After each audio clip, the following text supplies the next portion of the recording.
Students, today we study about thermodynamical principle of metallurgy and Illingham diagram.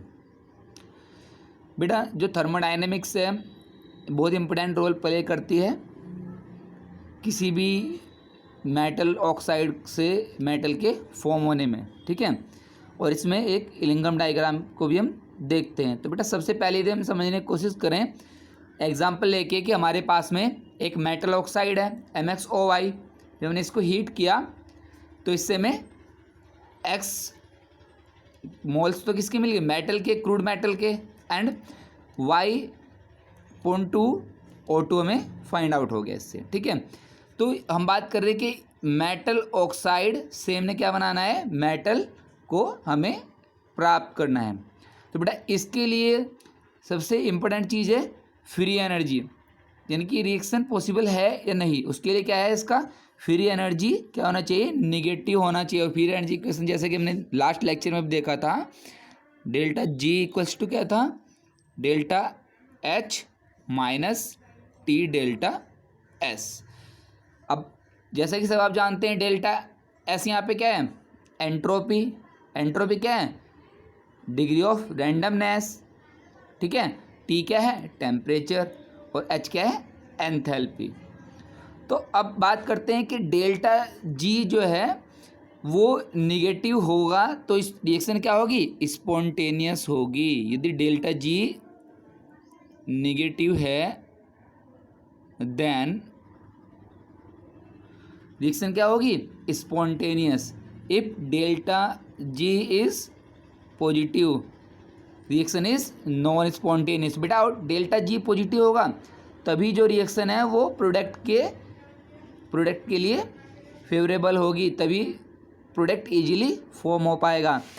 तो delta G को negative रखने के लिए हमें कुछ की पॉइंट्स देखने होते हैं। डेल्टा जी को नेगेटिव कैसे रखें हम, सबसे पहला क्या है पॉइंट, इसकी बात करें नंबर फर्स्ट क्या है, जो डेल्टा एस है मस्ट भी क्या होना चाहिए, पॉजिटिव।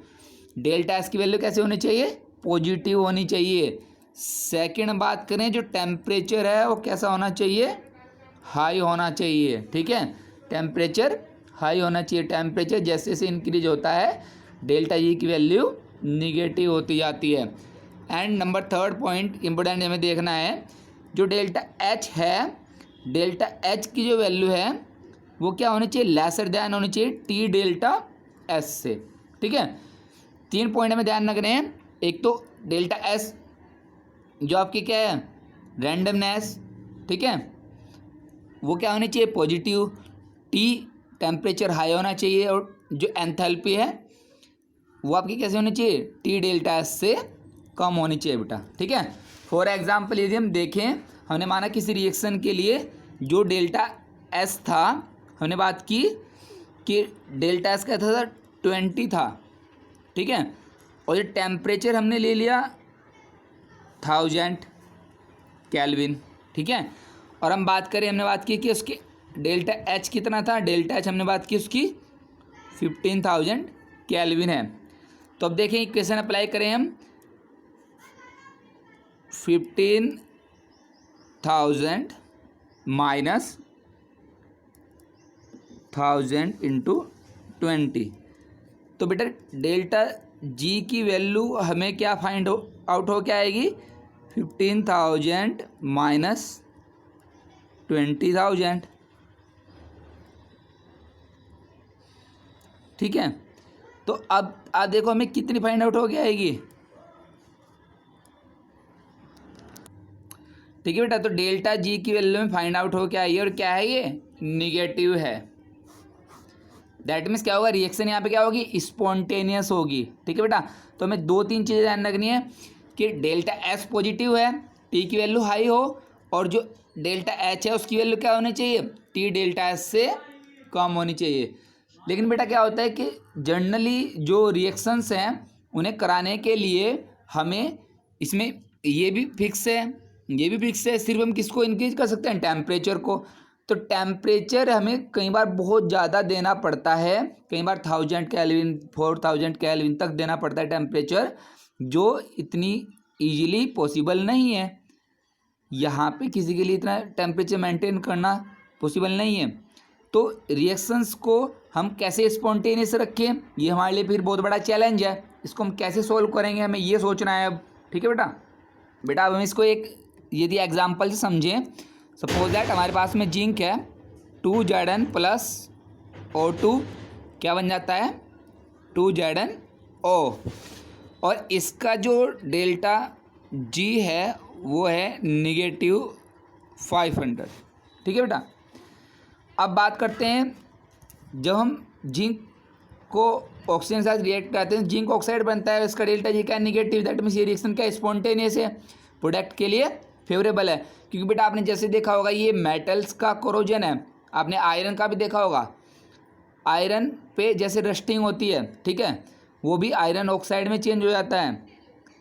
तो सेम ऐसे ही मेटल्स का कोरोजन क्या है, एक नेचुरल प्रोसेस है, स्पॉन्टेनियस है। और स्पॉन्टेनियस क्यों है, क्योंकि इनका डेल्टा जी क्या है, नेगेटिव है। तो बेटा लेकिन हमें तो इसका उल्टा करना है, तो रिएक्शन को रिवर्स करना पड़ेगा।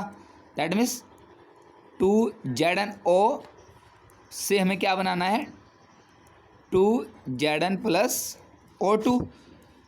जब रिएक्शन को रिवर्स किया है तो डेल्टा जी भी इसका क्या हो जाएगा, रिवर्स हो जाएगा, पॉजिटिव हो जाएगा। तो बेटा इस केस में जब डेल्टा जी इसका पॉजिटिव हो गया तो फिर हम रिएक्शन स्पॉन्टेनियस नहीं है, प्रोडक्ट के फेवरेबल नहीं है। तो अब हम इस सिचुएशन को कैसे सोल्व करते हैं, बेटा ये बहुत बड़ा टास्क है। यदि हम टेम्परेचर को बढ़ाते हैं तो बहुत ज़्यादा बढ़ जाता है। तो इसके लिए हमें यूज करना होता है एक ऐसा रिड्यूसिंग एजेंट जिसके डेल्टा जी की वैल्यू कम हो इस रिएक्शन से। तो यहाँ पे सपोज दैट हमने लिया कार्बन, ठीक है, कार्बन हमने लिया, O2 से जब कार्बन रिएक्ट करता है तो उसने CO2 गैस फॉर्म की है, और उसका जो डेल्टा जी है वो -650 है। ये इक्वेशन नंबर फर्स्ट, ये इक्वेशन नंबर सेकंड। ठीक है बेटा, तो जब हम इन इक्वेशन को ऐड करते हैं तो क्या बनता है, अब देखो ये O2 से O2 कैंसिल हो गया आपका, ठीक है, तो क्या बनता है 2ZnO प्लस C क्या देता है, 2Zn प्लस CO2। ठीक है बेटा, और जो डेल्टा G है वो क्या बच जाता है, -150। दैट मीन्स इस कंडीशन में ये रिएक्शन क्या हो सकती है, पॉसिबल हो सकती है बेटा। ठीक है, तो बेटा यही बात हमें थर्मोडायनेमिक्स से समझ में आती है, और इलिंघम डायग्राम के द्वारा हम इसको चूज करते हैं कि हमें कौन सा रिड्यूसिंग एजेंट लेना है और वो कैसे हमें सिलेक्ट करना है। ठीक है, उसको अभी समझाएंगे हम।